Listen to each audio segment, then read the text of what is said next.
Allemagne, ça peut paraître assez compliqué, non? Ah oui, c'est clair. Beaucoup se focalisent, j'ai l'impression, sur le taux d'intérêt, le fameux Zinsatz. C'est ça. Mais bon, c'est loin d'être le seul point important, j'imagine. Exactement. Il y a plein d'autres choses. Aujourd'hui, justement, on va essayer de décrypter un peu les points essentiels pour comprendre et puis bien négocier son financement ici. Oui, c'est une décision financière majeure, hein, avec des conséquences sur des années. Carrément. Donc, il faut bien piger comment les banques allemandes, comment elles évaluent un dossier, quels sont les termes importants, Les mots-clés, ouais. voilà, et où on peut vraiment négocier, quoi.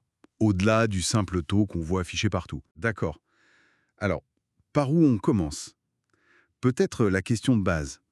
Combien on peut emprunter, en fait? Ça dépend de quoi? Mais ça dépend surtout de la capacité de remboursement chaque mois. C'est vraiment le point de départ. D'accord. Et comment on la calcule, cette capacité? Alors, une méthode assez simple, c'est de prendre son loyer actuel, charges comprises, Ok. d'y ajouter ce qu'on arrive à épargner chaque mois pour le projet, L'épargne dédiée, ouais. voilà, et ensuite on enlève les futures charges du bien qu'on vise. Et attention à ça, hein. Ah oui, les charges futures, faut pas les oublier. Non, parce qu'on estime souvent à peu près 3 euros du mètre carré pour les charges courantes. D'accord. Et il faut rajouter environ 1,50 euros du mètre carré pour les provisions pour réparation. C'est les Instandrettungskosten. Ok. Entretien, maintenance cost. Donc, ça donne une idée de la mensualité qu'on peut supporter?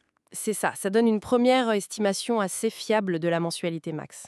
Et l'apport personnel, l'Eigenkapital. On entend souvent dire qu'en Allemagne, c'est super important. Ah oui, absolument, c'est crucial. Les banques, elles aiment bien voir au moins 10% du prix d'achat en apport. Minimum 10%. Oui, mais franchement, si on peut viser 20%, ça renforce énormément le dossier. Ah ouais. Pourquoi tant que ça?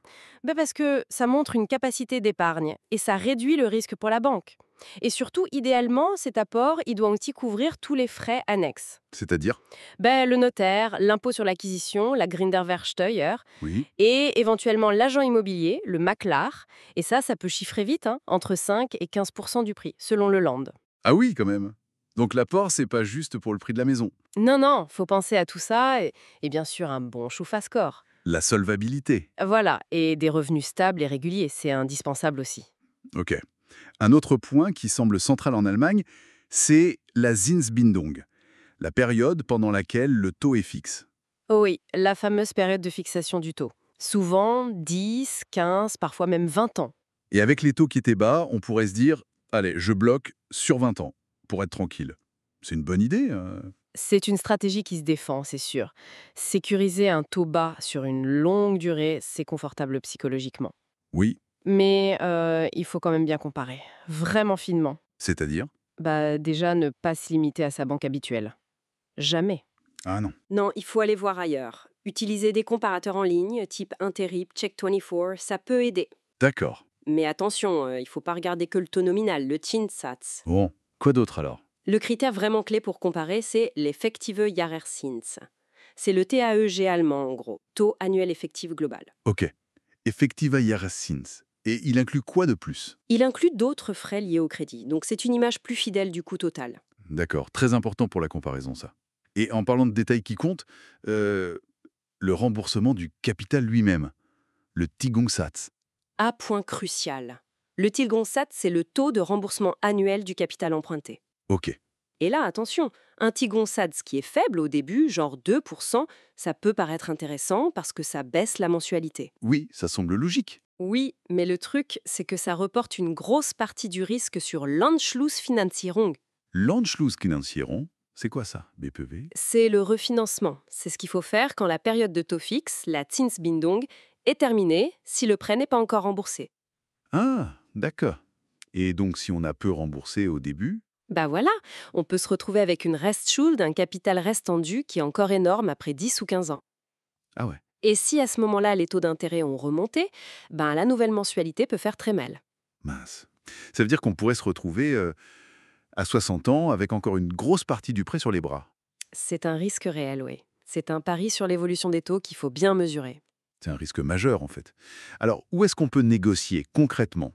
Le Zinsatz, le taux, bien sûr, si on a un bon dossier. Oui, un bon Schufa-Score, un Eigenkapital confortable, ça aide clairement à négocier le taux. Mais c'est pas tout. Ah bon? Quoi d'autre? On peut aussi discuter la durée de la Zinsbindung. Parfois, une durée un peu plus courte peut donner accès à un meilleur taux si on est prêt à prendre un peu plus de risques sur le refinancement. Intéressant. Et puis, les options de remboursement anticipé, les Sondertilgungen. Mhm. Ça, c'est important. Les Sondertilgungen, oui. C'est quoi le standard? Souvent, les banques proposent 5% du montant initial par an, sans frais. Mais on peut essayer de négocier plus si on pense pouvoir rembourser plus vite, grâce à des primes, des héritages. Mais ça peut coûter plus cher d'avoir plus de flexibilité? Oui, parfois ça a un coût sur le taux d'intérêt, faut peser le pour et le contre. Mais si cette flexibilité est importante pour son profil, faut le dire. D'accord.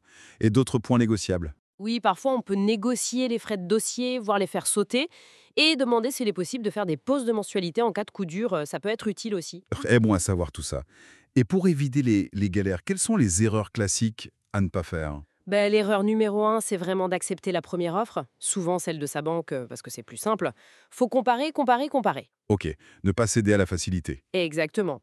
Une autre erreur, c'est de se focaliser que sur le Zinsatz le plus bas. Ah oui, on en a parlé. Oui, il faut regarder l'effective Jahreszins, mais aussi toutes les conditions à côté, la flexibilité des Sondertilgungen et surtout les pénalités en cas de remboursement anticipé total avant la fin, la fameuse Vorfälligkeitsentschädigung. Vorfälligkeitsentschädigung, ça peut coûter cher ça. Ah oui, ça peut être très très cher si on doit revendre le bien avant la fin de la Zinsbindung, par exemple. Faut bien lire cette clause. D'accord. Et une autre erreur? Et surtout, oui, sous-estimer l'importance de l'Anschlussfinanzierung.